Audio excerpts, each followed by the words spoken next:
और जैसे कि कल हमने सीखा था कि पार्ट्स ऑफ सेंटेंस, अल्फाबेट्स और ग्रामर क्यों इम्पोर्टेंट है हमारे लिए, उसी तरीके से आज हम लोग सीखेंगे काइंड ऑफ सेंटेंस कि कितने प्रकार के सेंटेंस में भी काफ़ी डिफरेंट सेंटेंस के काफ़ी डिफरेंट नाम होते हैं। जैसे कि सेंटेंस 4 पार्ट में डिवाइडेड है। Sentence are divided into 4 parts. कितने काइंड के सेंटेंस है? Assertive, interrogative, imperative and exclamatory. तो असर्टिव सेंटेंस क्या होता है कि जो कोई असर्टिव सेंटेंस का मतलब होता है जब कोई सेंटेंस इंफॉर्मेशन बताए हमारे बारे में। असर्टिव क्या होता है ना, तो हम बता रहे थे असर्टिव सेंटेंस। असर्टिव सेंटेंस का मतलब होता है टेल्स इंफॉर्मेशन, न्यूज़, इवेंट और डिक्लेरेशन। असर्टिव सेंटेंस जो होता है वो हमेशा फुल स्टॉप से खत्म होता है। जैसे कि हमने कोई भी ऐसा सेंटेंस बोला जो पूरी इंफॉर्मेशन दे रहा है, वो कोई पूछ नहीं रहा है, किसी से कोई मशवरा नहीं कर रहा है, बस बता रहा है। For example, Uma is singing a song. इसमें ये हमारे असर्टिव सेंटेंस में आ जाता है, क्योंकि यहाँ पे हम बता रहे हैं कि उमा गाना गा रही है। हमें किसी से पूछ रहे हैं ना, ये हमें कोई कंफ्यूजन है, कुछ नहीं, हम डायरेक्टली डिक्लेरेशन दे रहे हैं कि उमा ये कर रही है, हमने ये इंफॉर्मेशन दिया। वैसे ही अब आता है इंटरोगेटिव सेंटेंस। इंटरोगेटिव सेंटेंस होता है जिसमें हम सवाल करते हैं। इंटरोगेटिव सेंटेंस अक्सर इसमें आता है व्हाट, व्हाई, हु, इस तरह के वर्ड्स आते हैं जो always ended up with question mark. ये आता है हमारा इंटरोगेटिव सेंटेंस में। व्हाट, व्हाई, हु, इस तरह के जितने भी क्वेश्चन वाले जो सेंटेंस होते हैं उसको हम कहेंगे इंटरोगेटिव सेंटेंस। उसके बाद हमारा आता है थर्ड सेंटेंस होता है इम्पेरेटिव। इम्पेरेटिव का मतलब क्या होता है कि हमने कोई कमांड दिया, हमने किसी को बोला, और ये हमेशा एंड अप होता है फुल स्टॉप से। क्यों? क्योंकि जब हम किसी को बोलते हैं कि तुम ये करो, तो हम उससे कुछ पूछ नहीं रहे, तो वहां पे हमेशा ended up with full stop. For example, obey my rules, मतलब जो मैंने रूल्स बताया उसको फॉलो करो। तो ये चीज आती है इम्पेरेटिव में। अब हम पढ़ेंगे फोर्थ वर्ड, स्टैंड अप। इस तरह के कमांड जो होते हैं वो आते हैं हमारे सारे इम्पेरेटिव सेंटेंस में। अब ये फोर्थ वन है एक्सक्लेमेटरी। इसका मतलब क्या है? एक्सक्लेमेटरी का मतलब होता है कि हम अपने इमोशंस और फीलिंग्स को एक्सप्रेस करते हैं। जैसे कि फॉर एग्जांपल है कि हम कोई खूबसूरत चीज को देखते हैं, या फिर कुछ भी जैसे कि कुछ बहुत खूबसूरत है तो हम कहते हैं यू आर अडोरेबल। ये हमने क्या बताया?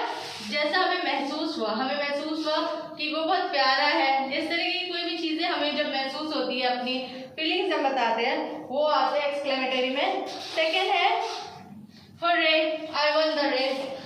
ये सेकंड एग्जांपल है, क्योंकि यहाँ पे हमने जाहिर की अपनी खुशी कि हम कितने खुश हैं कि हम जीत गए। तो आई वन द रेस। तो हमें क्या समझ आया कि सेंटेंस कितने तरह के होते हैं?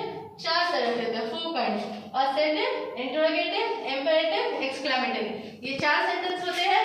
और हमें क्या समझ आया कि असर्टिव किसमें आता है? असर्टिव जिसमें हम कोई इंफॉर्मेशन देते हैं, इंटरोगेटिव जब हम कोई सवाल करते हैं, इम्पेरेटिव जब हम कोई कमांड देते हैं, और एक्सक्लेमेटरी जब हम अपनी फीलिंग जाहिर करते हैं।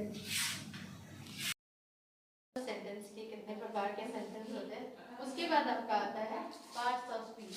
पार्ट्स ऑफ स्पीच बहुत इंपॉर्टेंट पार्ट होता है, क्योंकि ये हमारे इंग्लिश के ग्रामर को करेक्टली प्लेस बाय प्लेस बैठाता है। हम तब एक परफेक्ट सेंटेंस बना पाते हैं। और हर सेंटेंस में पार्ट्स ऑफ स्पीच बहुत इंपॉर्टेंट होता है।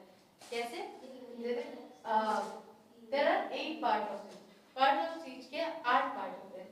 Noun, adjective noun, pronoun, verb, adverb, preposition, conjunction and interjection.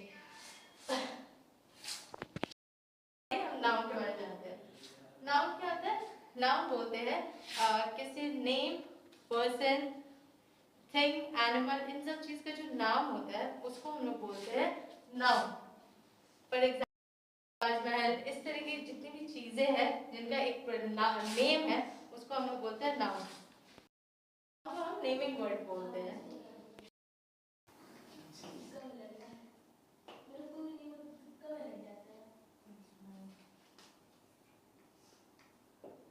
जैसे नाउन में फॉर एग्जाम्पल आता है राज, ताजमहल, सन, इस तरह का कोई भी नेमिंग वर्ड जो होता है उसको हम लोग नाउन कहते हैं। उसके बाद आता है एडजेक्टिव। एडजेक्टिव क्या होता है कि हम जैसे ये राज एक सन एक नाउन है, इसको जब हम डिस्क्राइब करेंगे, इसके बारे में जब हम बताएंगे तो उसको बोलते हैं एडजेक्टिव।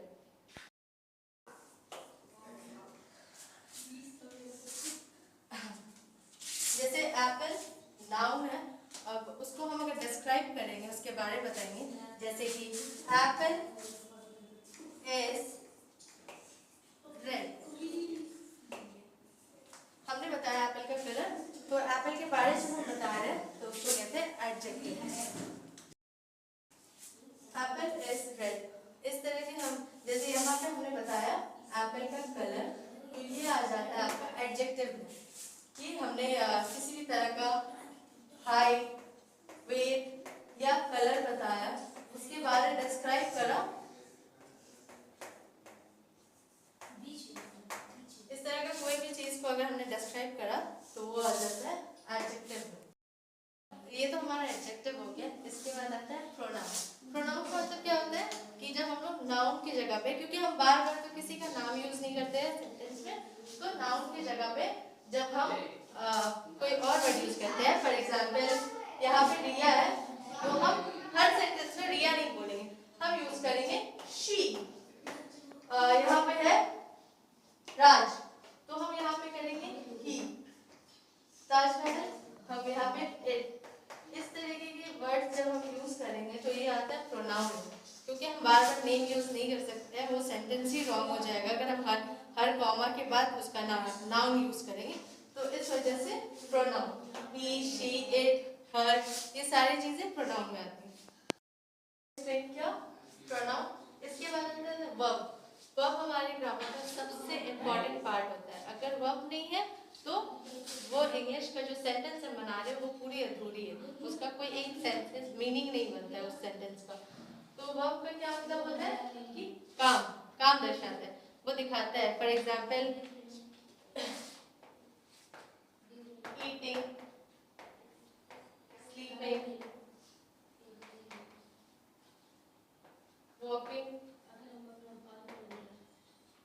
ये सारी चीजें रहते हैं वर्ब में कि वो क्या काम कर रहा है।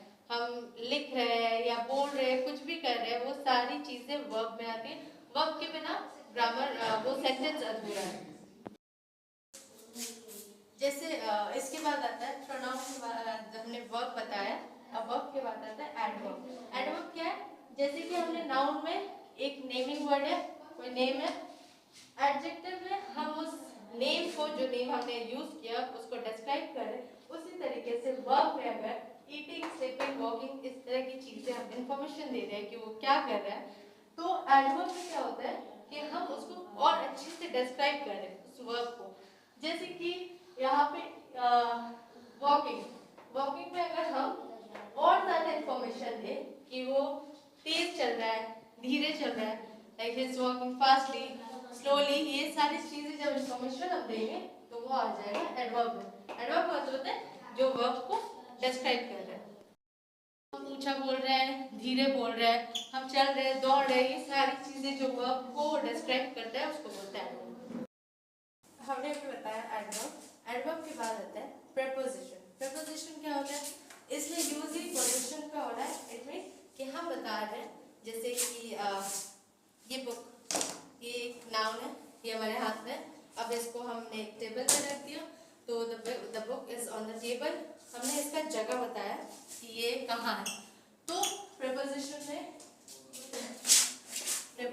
में इन, ऑन, अंडर, इस तरह के वर्ड्स यूज होते हैं, क्योंकि वो जगह बता रहा है कि वो जो सामान है वो कहाँ है, क्या वो टेबल के ऊपर है, टेबल के नीचे रखा हुआ है, या उसके किसी ड्रॉर के अंदर है, तो हम जब भी इन, ऑन, अंडर इस तरह के वर्ड्स यूज करेंगे तो उसको कहा जाता है प्रपोजिशन की।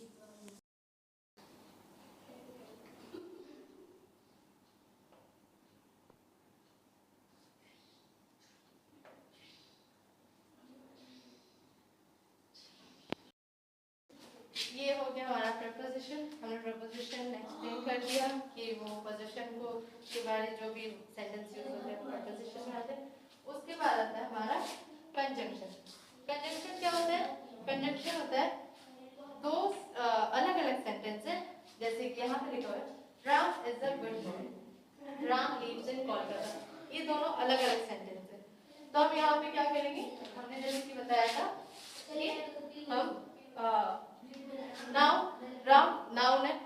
अब हम दो बार राम लिख रहे हैं, ये सुनने में भी सही नहीं लग रहा है, तो हम इसको क्या करेंगे, नाउन को प्रोनाउन, यहाँ राम ये हो जाएगा, ये कट हो जाएगा। और कंजंक्शन हमें हेल्प करेगा इन दो सेंटेंस को जोड़ने के लिए। दो अलग अलग सेंटेंस है, Ram is a good boy, Ram lives in Kolkata. अब हम प्रोनाउन और कंजंक्शन की मदद से एक राइट सेंटेंस बनाएंगे, जैसे कि Ram is a good boy and he lives in Kolkata. ये जो एंड है, एंड, बिटवीन, ये सारे वर्ड जो दो अलग अलग सेंटेंस को एक बनाता है उसको हम कहते हैं कंजंक्शन।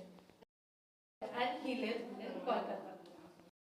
ये हो गया हमारा कंजंक्शन। इसके बाद आता है हमारा इंटरजेक्शन। इंटरजेक्शन में क्या होता है कि हमने जैसे एक्सक्लेमेटरी में पढ़ा था कि एक्सक्लेमेटरी एक साइन भी है, वो अक्सर हम लोग कब यूज करते हैं जब हम अपने इमोशंस, अपने फीलिंग्स को जाहिर करते हैं। तो इंटरजेक्शन में भी वही सेम है। इंटरजेक्शन में कौन से वर्ड्स यूज होते हैं, रे,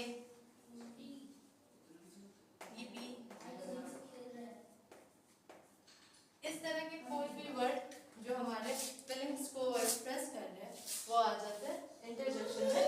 तो ये हमारा 8th पार्ट ऑफ स्पीच हुआ जो हमने बताया एक्सप्लेन करके। और इसके बाद जो क्लास होगा उसमें हम और अच्छे से नाउन को, जैसे कि नाउन में कितने तरह के नाउन आते हैं, कॉमन नाउन, प्रॉपर नाउन, ये सारे एक्सप्लेन करेंगे। Thank you.